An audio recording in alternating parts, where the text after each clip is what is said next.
Adolescents and independence, career, work experience, and driving. Adolescents in the workforce. Many adolescents work either summer jobs or during the school year, or may work in lieu of college.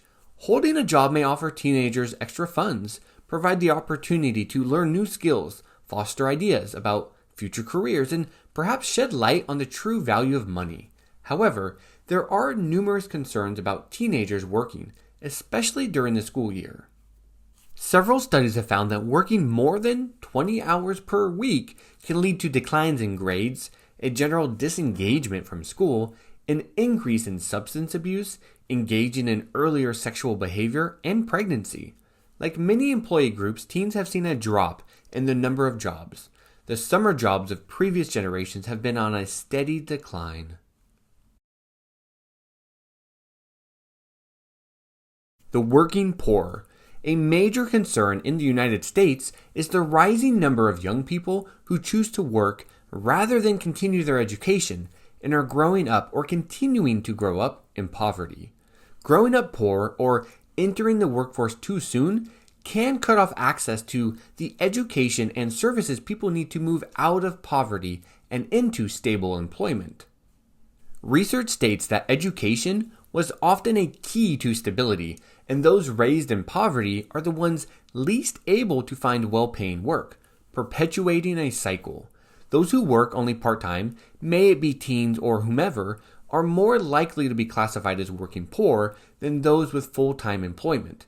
Higher levels of education lead to less likelihood of being among the working poor.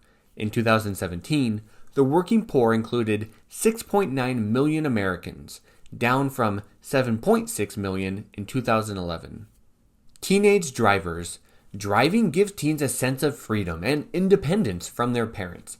It can also free up time for parents as they are not shuttling teens to and from school, activities, or work. The National Highway Traffic Safety Administration, NHTSA, reports that in 2014, young drivers, 15 to 20-year-olds, accounted for 5.5%, 11.7 million, of the total number of drivers, 214 million, in the U.S. However, almost 9% of all drivers involved in fatal crashes that year were young drivers, and according to the National Center for Health Statistics, motor vehicle accidents are the leading cause of death for 15 to 20-year-olds. In all motorized jurisdictions around the world, young, inexperienced drivers have much higher crash rates than older, more experienced drivers. The rate of fatal crashes is higher for young males than for young females, although for both genders, the rate was highest for the 15 to 20-year-old age group. For young males, the rate for fatal crashes was approximately 46 per 100,000 drivers, compared to 20 per 100,000 drivers for young females.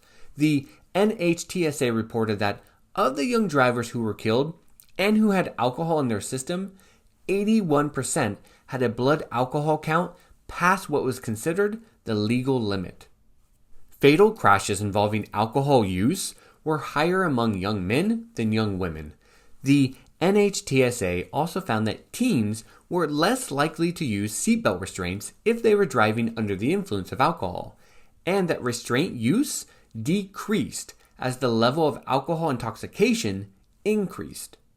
AAA completed a study in 2014 that showed that the following are risk factors for accidents for teen drivers: following cars too closely, driving too fast for weather and road conditions, distraction from fellow passengers, distraction from cell phones. According to the NHTSA, 10% of drivers aged 15 to 19 years involved in fatal crashes were reported to be distracted at the time of the crash, the highest figure for any age group.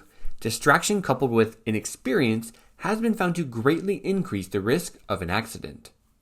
The NHTSA did find that the number of accidents has been on a decline since 2005. They attribute this to greater driver training, more social awareness to the challenges of driving for teenagers, and to changes in laws restricting the drinking age.